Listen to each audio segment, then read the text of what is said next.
Right, as part of the VDM, great to be catching up with a lot of the people, and it's all building up to a massive weekend, but it's a great, it's a great celebration of harness racing. Great to be catching up with Dan Carlin. Firstly, Dan, thank you very much for joining me.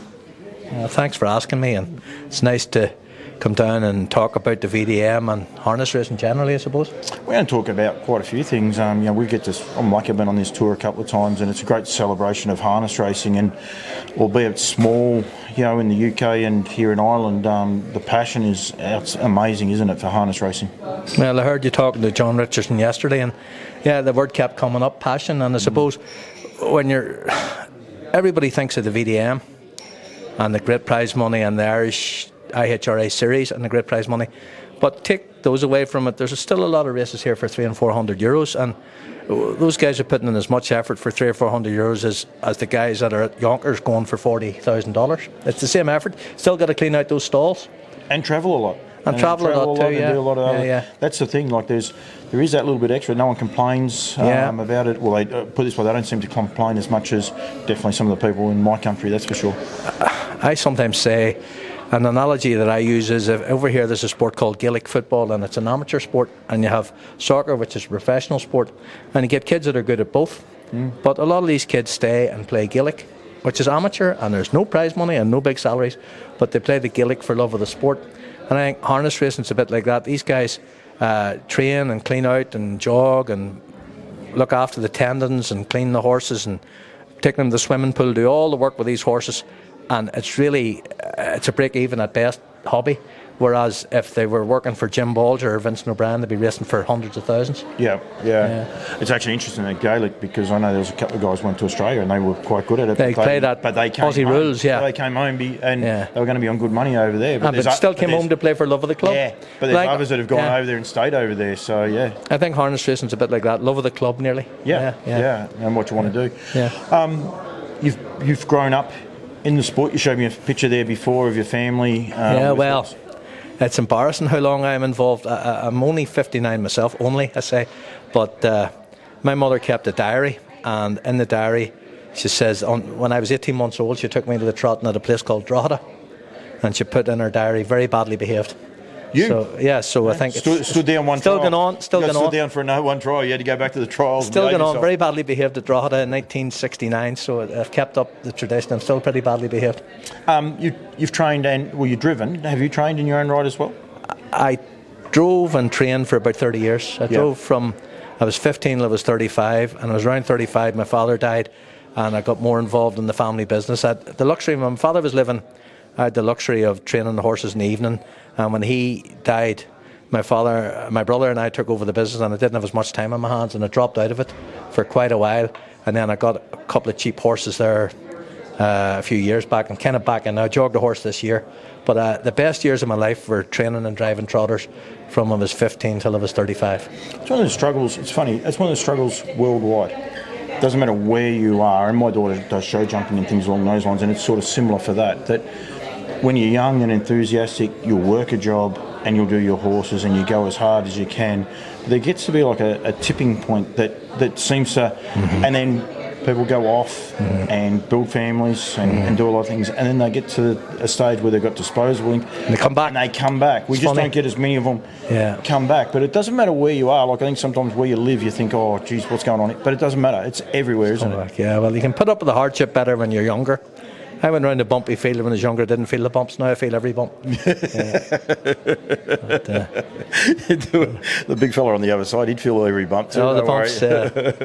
But you do. You put up with stuff. When I think of some of the things I did when I was younger, working 12 or 14 hours a day and then going to the swimming pool at Ballyclare 10 o'clock at night, you wouldn't face it now, but I did it, and I enjoyed it. Yeah. You probably would go back and do it, but it's just got to be that little bit more in it, I think, doesn't it? Well, it's changed now. The sport's so much more professional now. The chances of one-man band like me competing now with the professional trainers, your Jimmy Hurleys, your Johnny Cowden, your John Richardsons, Meadowbranch where you were yesterday, Billy Roach, those type of setups, there's very few, even though it's a small sport here, it's getting more and more professional, and there's very few people keeping a horse at the back of their house anymore. I've seen that. Like I saw that. I was blown away myself and Kimberly Butt when we went to Wolverhampton for the first time, and And she'll tell you this. We went out the back, and we wanted to see the horses, and we were blown away. When we got there, and I don't want anyone to take this the wrong way. We both weren't sure what we were expecting, but it wasn't what we got, and that's what was. It's come on so much, People taking bloods from horses, and the nutrition, and guys treating horses for ulcers. They didn't know. Probably years ago, lots of horses had ulcers. They didn't know they had ulcers. It's just got so professional. That was Always Be Mickey. Derek said before, but always be colour, always be colour, always be colour. Yeah. And he was a spectacular horse. He was white and brown. I mean, skewball, but you could tell the people the love they had of him. They knew they had something special, but he was so well looked after because you take the colour away from him, he was still a spectacular animal. Good condition. No, they do their horses well in this country. I do think that. Yeah. Yeah, and which is really cool. You've been a journalist. Well, you still actually are. I do a bit of that too, yeah. Yeah, and you're a bookmaker now. You would have seen Jack of all trades, master of none, not particularly good at any of them. You would have seen a lot of changes. Do one, stick to one. You'd keep trying. You don't worry about that. I do a few of that. I try to be an interviewer sometimes. I don't know if it works or not, but you showed me in there, and you're talking about the Royal Show and how harness racing was there. And quite often, every year there'd be a fall and things along those lines, but. Is the industry still, obviously it won't be still as big as what it was back then, but is it still in a good shape? It's, in some ways it's come further. The breeding is better, the times the horses are going better, the condition of the horse is better, the skill of the drivers is better, the bloodstock, the bloodlines are about all better, plus. On the downside, at Portmarnock I remember 24 bookies. When Portmarnock closed there was only 4 or 5 of us. Yep. I remember every Sunday there'd be maybe 8, 9, 10 race card. And one thing which I'm worried about and a bit disappointed about is there's not so much emphasis now on good, older race horses. The problem is that there's good money for them in America. Yep. So they're coming here and racing at 2, 3 and 4 and then flying off to America and doing very well. But and it's great for horsemen. I think if you get a decent horse now, a horse that can go 158 in Ireland or Britain is worth, they tell me, 25, 30 grand to go to the States, maybe more. But the downside is we don't have many free-for-allers left here. There was a free-for-all in Ballabwee in Cork last Sunday. There was only 3 runners. Yeah. When I was growing up, there was 8 or 9 runners in free-for-alls. They weren't called free-for-alls then, they were called Grade A paces, and there was more Grade A horses around then. There were some great races. That's one thing I think we need to work on. We need to think of something that's going to retain good, tough, older geldings and mares to stay in Britain and Ireland. I can tell you it's a universal problem though. Yeah. And sometimes we live in our own world. Mm-hmm. The state where I come from, Victoria, we had massive state cuts. So now we've probably got our free-for-alls, as you'd like to call them, probably 50% legitimate free-for-alls and 50% lesser graded horses that get up into that grade. Yeah. And New Zealand's worse. Yeah. I know there was a free-for-all at Addington. Oh, there is actually this week, sorry. Yeah. And there are 2 legitimate free-for-all horses. Yeah. Yeah. And some of those other horses are 2 and 3 win horses that they're making up the numbers, if you like, to make the field. It's a pity. I don't know what we do about it. But by the same token, if you were heavily involved in horses, it's nice to know that if you have a well-bred filly or colt, it's worth a lot of money to go to the States. And that's the reality, I think, too. People need that dollar and need that, I suppose, assurance, if you like. I think it's great. You get free for I think Derek deserves a lot of credit for it, and the IHRA, people like that deserve credit for it, because at the point-to-points where I also work, if you have a 4-year-old point-to-point horse that can win a maiden, they say now he's worth 120, 130, 140 grand to sales, and it's coming to be the same thing. If you have a 158 2-year-old in British Isles, 159 2-minute 2-year-old, he's worth good money to go to the States, and that can only be a good thing. Yeah. And I suppose they go to the States, and then the next year the new crop come, 2-year-olds, 3-year-olds, and so the cycle goes on. As long as we keep refreshing it, and as long as the trade stays strong, it is a good thing. Yeah. And I'm very proud to see all these good Irish bred, Robin Camden and Meticulous and the Camden horses, some of the Oakwood Ardan, all those top class horses. It's lovely when you're sitting in the house on a Thursday night surfing the internet and you see Oakwood Ardan's been second or won in a top class pace at the Meadowlands.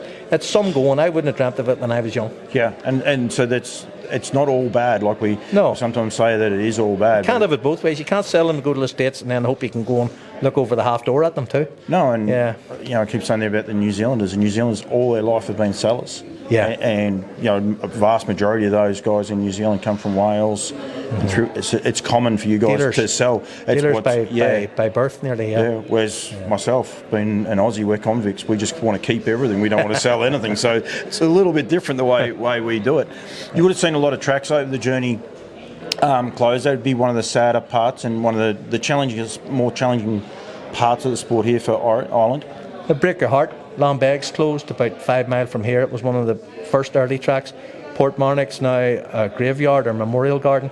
Kendal in the north of England's a shopping centre, I think. Yep. Manchester, built on. Corby Wood, great little track in Scotland. It's now going to be houses. It would break your heart. And I think it's important that these clubs get to buy their own property if they can. And that's the best chance they have. When they're on borrowed or rented land, they're in trouble. And at least this new track in Cork, the IHRA have a long-term lease with the man who owns it, and you wouldn't know what would happen through time. And I hope any tracks in future, the men at the helm have the brains to try and...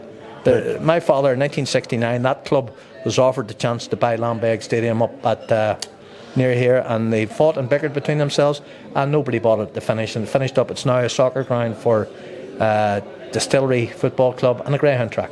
Yeah, that is sad in a way. And I think that's, again, another problem that our industry does have, being smaller. And when I say industry, harness racing right across the board, of too much infighting, too many people worried about self-interest in their own themselves. Well, that bugs me. There's so many people. What was it John F. Kennedy said?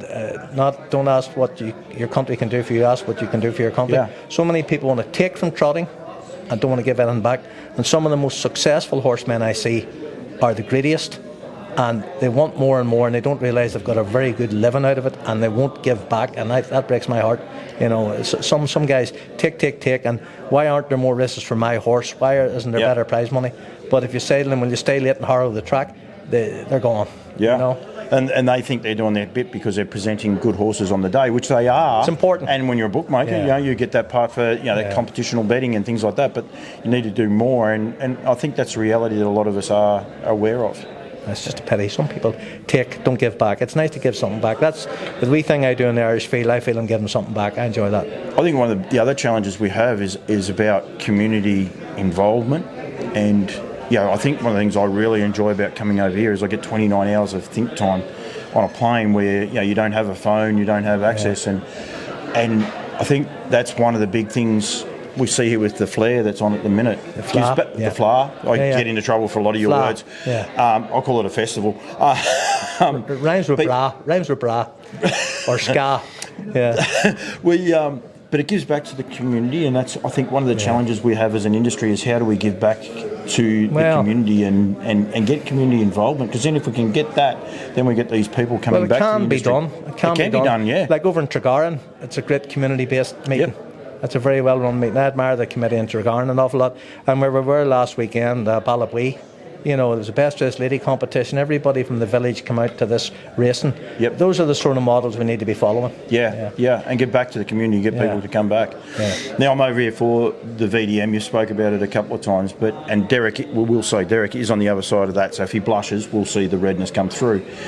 What has that done for racing here, not only in Ireland but in the UK, like right across these two islands, I suppose? I think it has transformed it. Was there stakes racing beforehand? Very little. I wrote in the paper recently. I remember one of the first 2-year-old races about 1976 or 77 at Portmarnock, when 4 Gold Visions and a Piper's Gold hopped and skipped and jumped around the track. I think they went about 218, 222 at best, and it has come so far now. When you see your Titaniums, your Meticulouses, Oakwood Starcam, was it? Those calibre of fillies and colts, it's just transformed it. And the breeding, the standard of the stallions that this man has brought in with the straws from Always Be Mickey and Sweet Lou, it can only be a good thing. Sweet Lou seems to be a fantastic sire. It just escalates it, doesn't it? Yeah, you're going good. That's a sponsor's product, so you're going good there. Oh, good, right. So that's where he's. You can drop me a few quid after then. You'll see him on Friday and Saturday. Don't worry. He's always on for a few quid. Hughes's over. Don't worry. Mention it again. Sweet Lou. But it is important. But it is. It's a different way of funding a race series. It's a way of getting people to think about what they do differently, isn't it? Well, when it came out first, I have to come out and say it. I wasn't a great fan of 2-year-olds been rushed to the races, and I still think it's early in the year, August, for 2-year-olds to be peaking, but it's working. And you have to remember, a lot of these horses that raced at 2 survived to 3 and 4. They didn't all break down. People talk and about then they're heading to the States and still winning. You know, people talk about, like, you look at she got a tough campaign at 2 and 3, Churchview Meow, and the other one, what do you call it, the one Billy Roach had that went to the States, Always Be Puffin'. Like, they got hard racing with Billy in Dublin, but they went away to the States and are still winning. It tells you that they are looked after. Yeah. You know, a lot of these standardbreds are very durable. You look at the horses that come out of John Gilvere's yard in Scotland, Astounding, Master Plan, and the other horse that Walter Stewart had. They lasted 3 or 4 seasons after Gilvere's. Yeah. It tells you something. They've been looked after. I think that, again, that's one thing they are. And what I said when the first time I went to Wolverhampton to check these horses out with no expectation. You know, I wasn't sure if they're going to be short or tall or what. But they were just beautiful horses, and you can tell the love that the guys have for them. And the one thing I'll say, they treat them almost not. They don't treat them as good as their kids, but they are almost treated as good as their children, aren't they? These horses. The stock lines, bloodlines we have here, I think they're as tough as boots.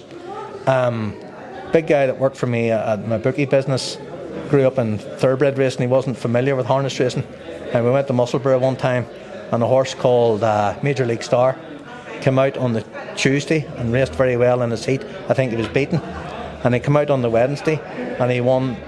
I think he won the ladies race first. Okay, comes out a couple of hours later in a free for all. So that's 3 races he's had in 2 days. And Mike Clark, Brian, said to me, "Oh, Major League Star will be knackered. He can't run, he'll be knackered." I says, "I might just have tightened him up a bit." And he came out and he won the free-for-all. So the first run only tightened him a bit for the free-for-all. I think the surprised you how tough these horses are. And the other measuring stick to that is that they'll front up, maybe not the next week, but 2 weeks later they come back and they're still winning. It doesn't zap them and they've got to go out for a long spell. I think that's the other thing. Tough breed of horses. Yeah, and I hate people that humanise horse problems, and people say, "Oh, how would you like it?" But most of those people probably wouldn't even run. They just think running's hard, so they run 200 metres and they think it just stops them. Good horses thrive on racing. Yeah. And nowadays I think some of the horses we have in Ireland are wrapped up in cotton wool a little bit too much. Yep. You know, there's a very good horse in Ireland at the minute. He's 12-year-old. He's raced 51 times in his career. Wow. You know, like that, to me, that horse has been very lightly raced. And they pick the races with him. Now, they own the horse. They can do what they like with him. But I'd like to have seen that horse race a bit more and race to his potential. Yeah, the flip side of it is they've probably got a horse in their backyard that they love. And he's sound at the minute and it's good and he's cared for, but just I like racing horses frequently, you know. Another common one, this is a bit deep and more meaningful than a lot of the ones that I do, but in the industry right at the minute, one of the big challenges is punting, if you like, or betting, and you've got this bookmaker.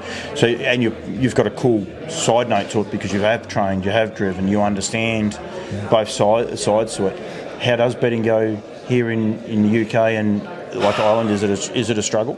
That's a difficult question to answer. Well, harness racing is a different world in regards to betting because you've no exchanges. The betting exchanges that people hedge on at the thoroughbred racing. So the bookies at harness racing don't have the safety net. Can't lay off. Can't lay off on Betfair, BetDAC, whatever you call those things. So the price you see are the true opinion of the bookies in the ring that day. Again, we don't get much casual trade. You don't get many grannies or children. Well, you're not allowed to lay children legally. It's against the law. But I mean, you don't get many, what's the word I'm looking for? Casual punters. Yep. I get hardened professionals that know the game.